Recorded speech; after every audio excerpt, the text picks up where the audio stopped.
Looking back, I feel dumb. Completely stupid, actually.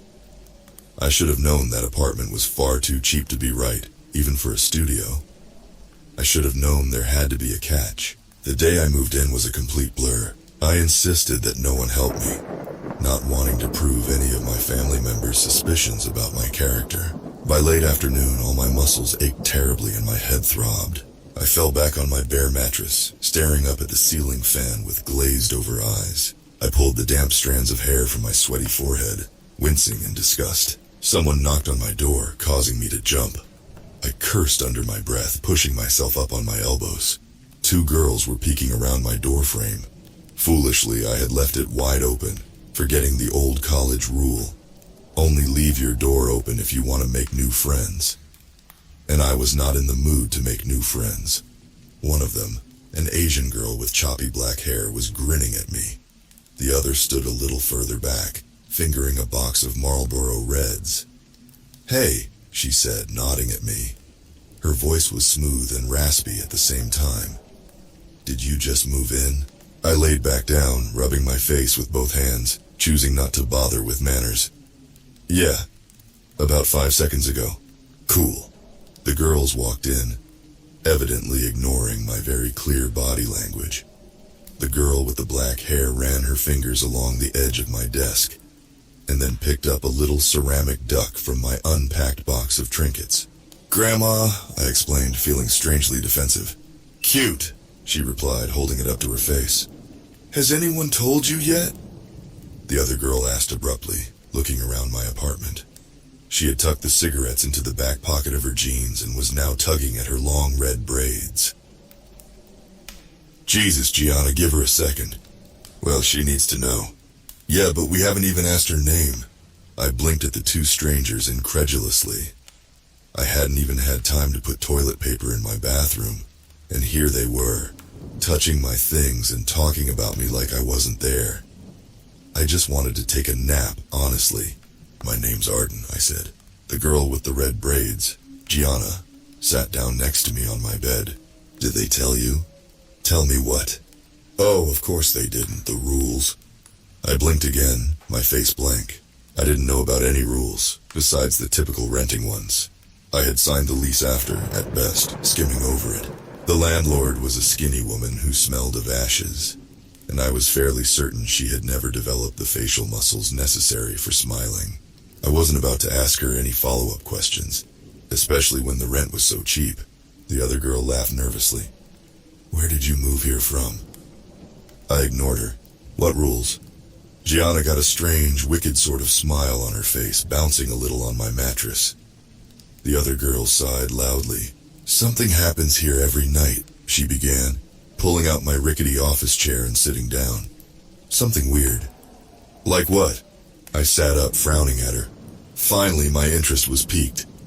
"Someone walks down the street," Gianna said, her voice reminding me of a camp counselor telling a scary story around the bonfire. "That one, right down there." She pointed at my window. "It's someone different each night. They scream for help for about an hour, but we aren't supposed to help them." I just stared at her. I felt a small chill run up my spine. I didn't know what to make of all this. "It happens at a different time every night," the other one said softly. "We never know when it's coming." "Why?" She shrugged almost sadly. "We don't know why." I scoffed, leaning my elbows against my knees. "I don't believe you." The girl shrugged. "You don't have to.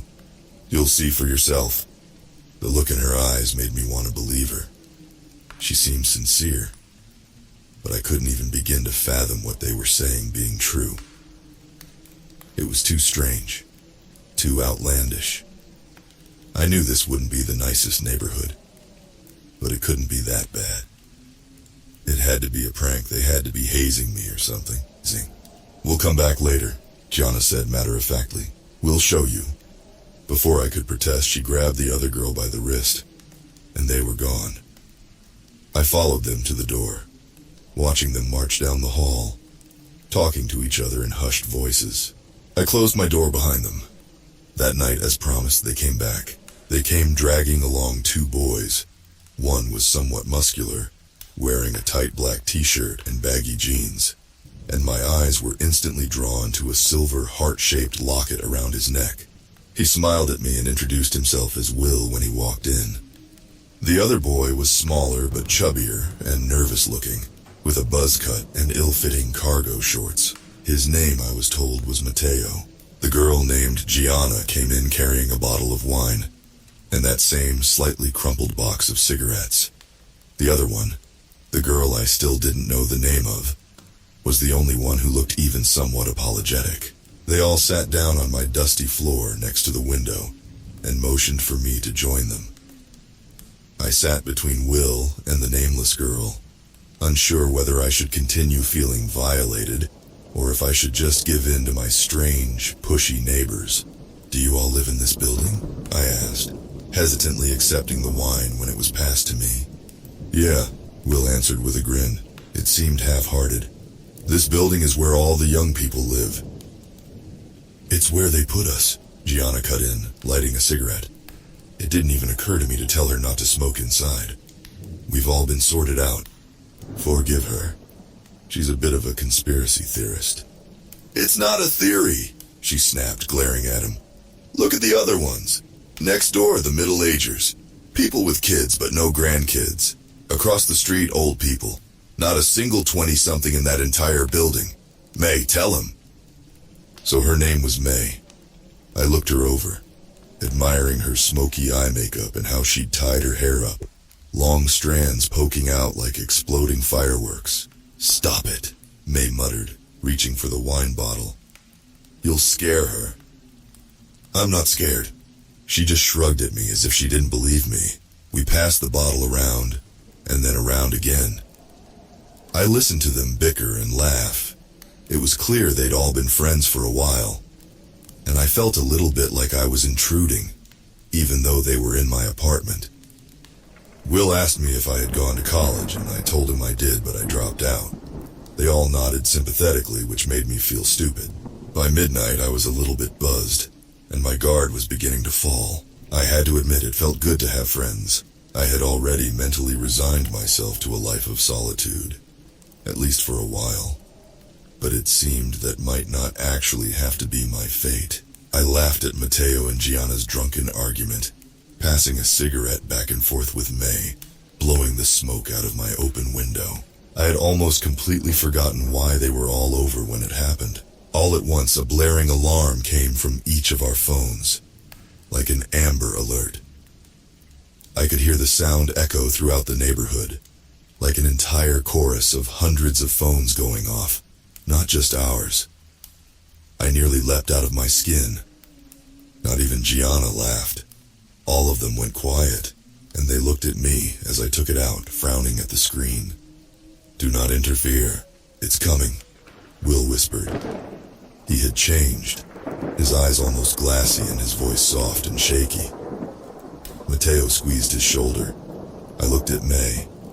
Her eyebrows were cinched together in concern, and she was stubbing out our cigarette against the windowsill, shrinking away.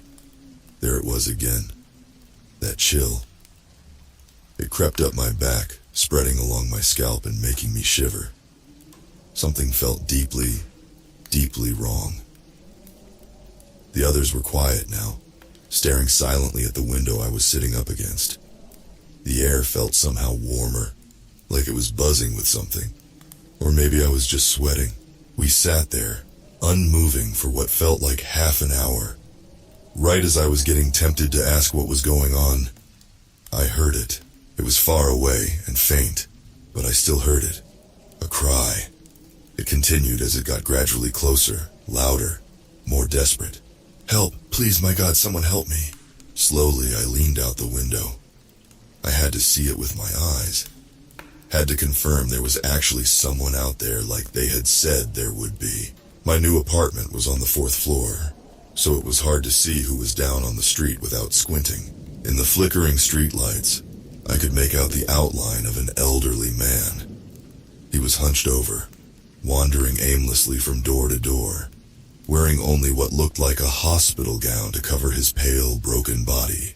Behind him trailed a path of dripping blood, although I couldn't see where it was coming from. "Please, I'm hurt." I looked back at the others, my mouth hanging open. "What is this?" I demanded loudly. "What the hell is this?" May touched my arm, trying to calm me down. I pulled away from her. "Arden, please. We have to help him. Why can't we help him? He's just an old man." "We can't help him, trust me." I ignored her, leaning further out the window, prepared to call out to him. Before I could open my mouth, I froze. The man down there was still now, facing our building. His head was tilted upwards, and I couldn't see his eyes, but I knew he was looking right at me. I immediately felt cold, like I was plummeting into ice water. "Help me," he whimpered into the silent night air, his voice barely audible. Then he began to scream.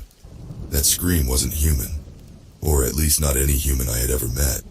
It was desperate, agonized. It made my stomach turn and my eyes prick with tears. I couldn't look away. The blood was coming from his arms, or I should say, his lack of arms. Where his arms should have been, there were only bloody, mangled stumps. They looked fresh. He didn't move other than a shaky sway, and his eyes didn't leave me. His shriek slowly molded into words that I could just barely understand. "Please, please, please, please." May yanked me backwards, away from the window. I landed on my ass and yelped in pain and horror. "What is that thing?" I whispered. I didn't mean to whisper, but that was all that came out. "We don't know," May replied, her eyes trained on Will, who was crying now. Mateo held onto him like he might topple over. "We just know to follow the rules." "What happens if you don't follow the rules?" I asked, and immediately regretted it. Will sobbed softly. Outside, the old man wailed. Gianna reached over and pulled the window shut, but it somehow did nothing to muffle the blood-curdling sound. "Do you want to tell her, or should I?" Mateo asked Will. Will just shook his head. He was clutching his locket now, turning the little heart over between his fingers. Mateo sighed and turned towards me. "A couple of months ago, one of them got to Will's girl. Shannon," Gianna butted in. "Her name was Shannon. Sorry, her name is Shannon." I swallowed, but whatever I did, nothing would force down the lump in my throat. "What happened?" Mateo shook his head. "We don't know. We were all together when the screaming started. Usually we just ignore it now, you know? No use in dwelling on it. But that night, we think she saw something different. She started insisting she had to help, and she ran outside. We couldn't stop her." He paused, glancing over at Will. He was silent and still. The screaming outside had begun to pass, getting softer as it continued further down the street. "Then what?" He shrugged. "Nothing. She was just gone." I pressed my lips together, trying to process all of this. I really had believed they were messing with me, but I had seen it. I had witnessed it firsthand, and it terrified me. "Why doesn't anyone leave?" He shrugged for a second time. "Can't afford it, or people just don't care. Some people have left, but we all signed an NDA with the lease, so nobody ever knows." I frowned, thinking back to signing the paperwork, trying to remember. I could vaguely picture what he was talking about. I had just assumed it was more legal jargon that I would never understand. Had I seriously signed a non-disclosure agreement without even noticing? After that, I told them I wanted to go to bed. I needed time to process all of this. They understood, and each one of them said goodbye before leaving me alone, as I lay in the dark, staring at the ceiling. For some strange reason, I thought of May's face when we had realized it was happening. How she'd put out the cigarette and backed away from the window. Eventually, I was able to drift off to sleep. The next few weeks were difficult. I spent more and more time with my new neighbors. I came to find that they were right. I didn't think there was a single person older than 30 in our entire building, but I saw them all the time leaving the one next door. Settling in was difficult. The others seemed so used to it. They cared, of course. It scared them, especially Will. But you could tell they had been here a while by the way they sighed, closing the blinds and focusing harder on whatever they were doing. Eventually, I began to mimic them. It helped. helped a little bit to pretend it was normal, as strange as that sounds. Moving out wasn't really an option for me anyways. I was a college dropout and I hadn't found a job yet. I was still just getting by on what I had managed to save up. Every night, it was someone different. Some were more human. Some seemed less. Some were drenched in blood. Their clothes ripped and strange. But some looked fairly normal. The worst were the children. They would run like injured chickens, screeching and banging on doors, begging for help. Sometimes they would try different things, say different things. Like they're coming. Like I don't want to die. Or even I'm sorry. There were a lot of children. One night while I was half awake, an alarm went off. It wasn't like the one on our phones. It was blaring, only somewhat muffled by my window. My apartment glowed a flashing red from outside. I didn't even look. I was too scared of what I might see. I just covered my head with my pillow and tried to fall back asleep. I came to learn all of the theories, especially from Gianna. She thought we had all been chosen and predetermined to live here, all for some sick little government game. She thought maybe there were people betting on the different buildings, putting down money on who would interfere the least. See that? She said to me one day in the hallway, returning from a coffee run. Cameras everywhere. I didn't know if I believed her. I spent time with May, mostly. We smoked on the front steps and people watched. It was strange to see what at night was such a sinister and gruesome neighborhood during the day, bright and lively. She didn't talk much about the rules, so I didn't either. We didn't talk all that much in general, I found, just enjoying each other's company. Right when I was beginning to feel comfortable was when it happened. It started with a birthday cake. Happy birthday. As May walked through the door, Mateo blew into his plastic party horn. The paper inflated, smacking Will on the side of the head. May's hand flew to her heart. Jesus Christ, you fuckers know I hate surprises. Gianna laughed and walked over to her. In her hands she held a chocolate cake, haphazardly adorned with sprinkles and bright pink icing that read, Happy Birthday, May, in the center. 24. She set down the cake on the dresser and threw her arm around May's neck. How does it feel? Fucking awful. That's the spirit. Enough of this, Mateo cut in, weaving between them. Let's eat some cake, then let's go. Their tradition, I had learned, was to bar hop for birthdays. They told me there was no curfew here, despite the rules. Just a recommended time to be home, which was 10:30 p.m. Usually, they said, they got home before the alarm, or spent the night somewhere else. We all took some cake. The boys took shots in the kitchen to pre-game while I watched Gianna fuss over May's hair. I was never much of a partier.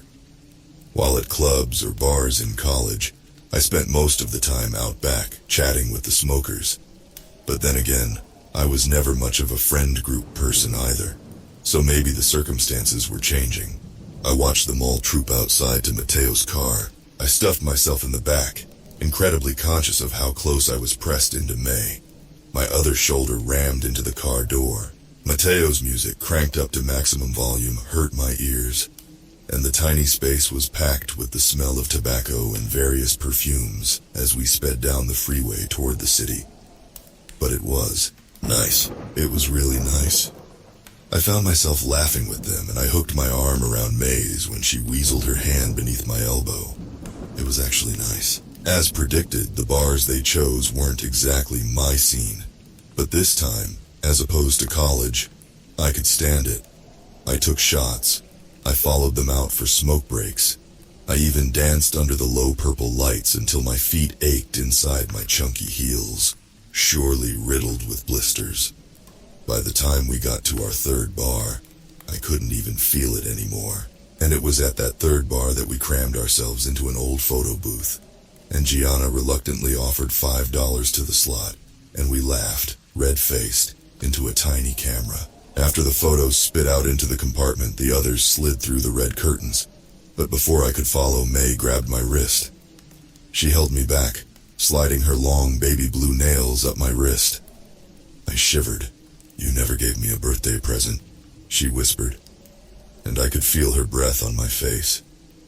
If I was wearing my glasses, they would have been fogging up. Yeah, well, I didn't get to finish my quip before she kissed me. It was nice, and then it wasn't. Hey! Will called out to me, squeezing through a crowd of men wearing tattered leather jackets to get to me. Arden, where's everybody else? I blinked, looking around.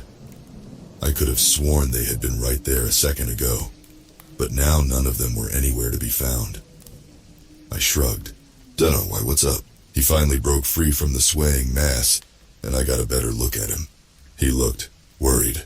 His face was flushed, and I could see a few drops of sweat creeping out from his hairline. He took his phone out of his pocket and held it out to me. First I saw his home screen. It was him next to a girl with strawberry blonde hair, both clutching beer bottles and grinning widely at the camera. Then I looked where he actually wanted me to. The time, 1:47 a.m. It's getting late, he narrated. Can we find the others and get going?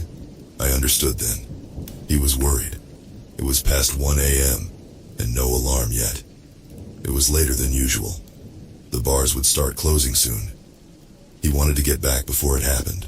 Will and I weaved through the crowd. I was pretty buzzed, and I realized I was having a hard time moving my feet right, which made me feel embarrassed. I hadn't even had that much to drink. Was I that much of a lightweight?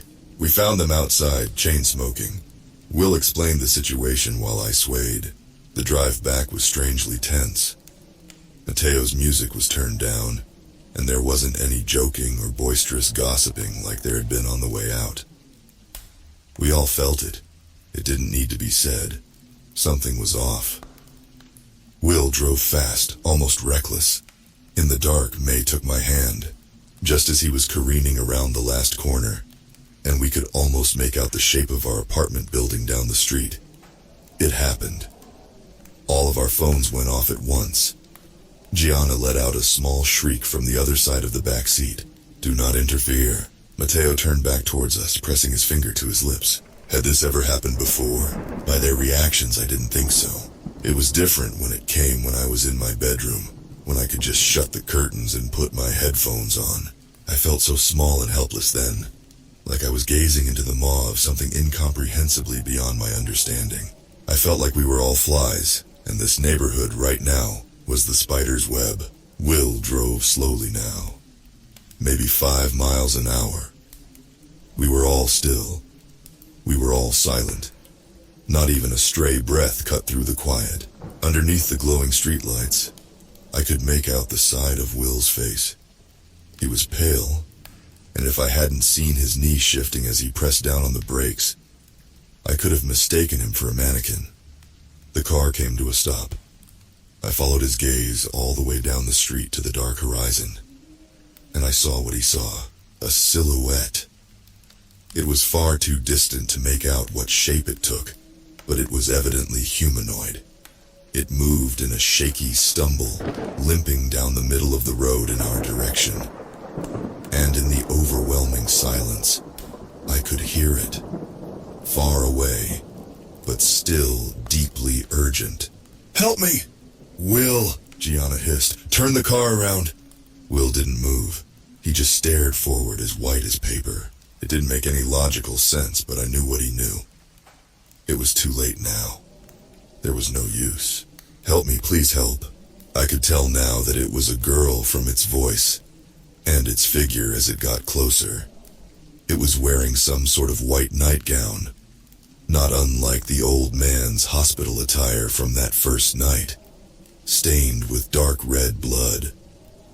From here, I couldn't tell if it was fresh or dry. I didn't know why that mattered to me. Maybe, May whispered. Her arm shook against mine. Maybe if we're quiet and we duck down, it won't see us. Deep down, it felt as hopeless as turning around had felt, but it seemed reasonable.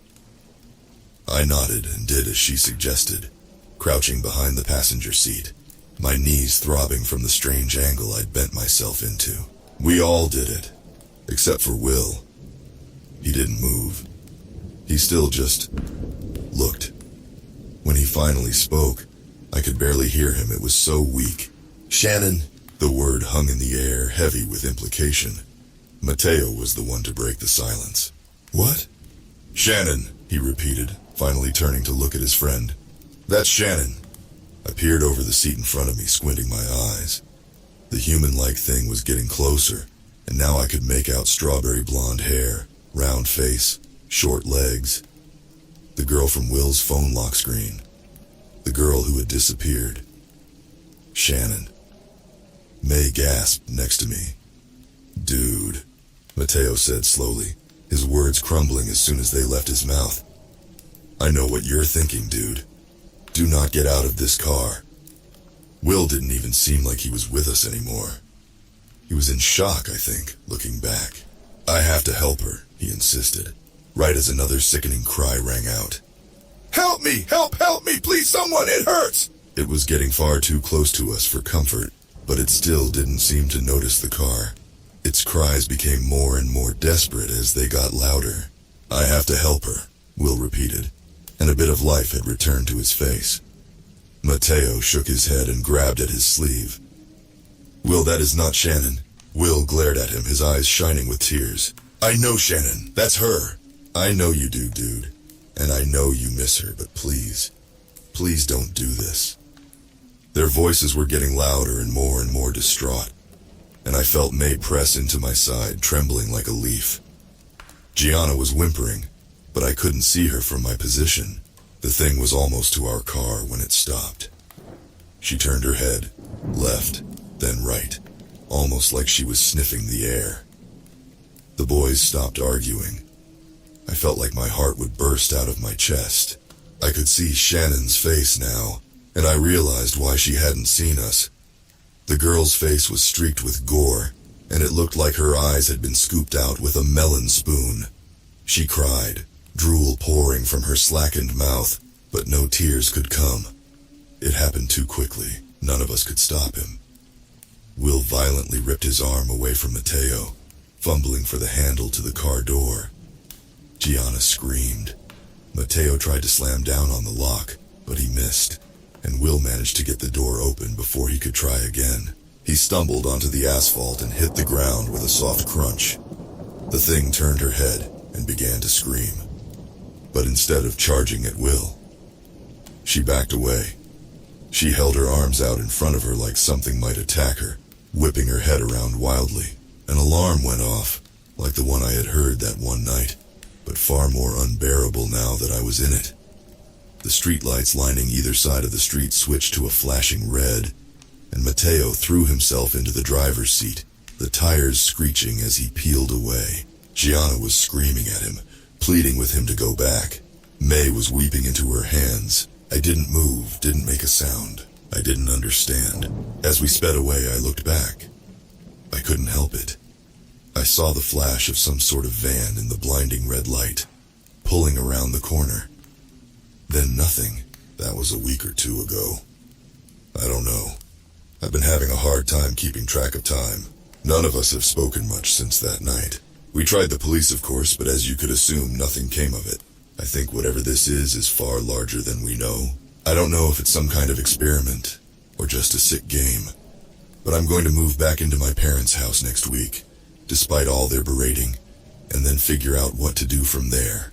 I don't know if that was really Shannon that we saw that night, or if it was something else, and I don't know which is worse.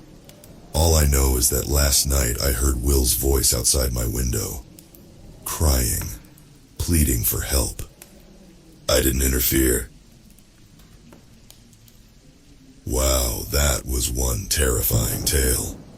A huge shout out to the original author, Orange Ploller, for crafting such a chilling and suspenseful story. And be sure to check out their other chilling works. Link in the description. The idea of a seemingly ordinary apartment building hiding such sinister secrets is truly unsettling. It makes you wonder what other horrors lurk in the shadows of our everyday lives. If you enjoyed this story and want to hear more like it, be sure to like, subscribe, and leave a comment below. I'd love to hear your thoughts on this tale. What do you think happened to Arden and her neighbors? And what would you do if you found yourself living in a building with a dark secret? Also, if you have any story suggestions or personal experiences with unexplained events, feel free to share them. Remember, in the world of the unknown, Danger and mystery are always lurking just out of sight. As always, thank you so much for listening. I'll see you soon. Until then, stay safe out there. You never know.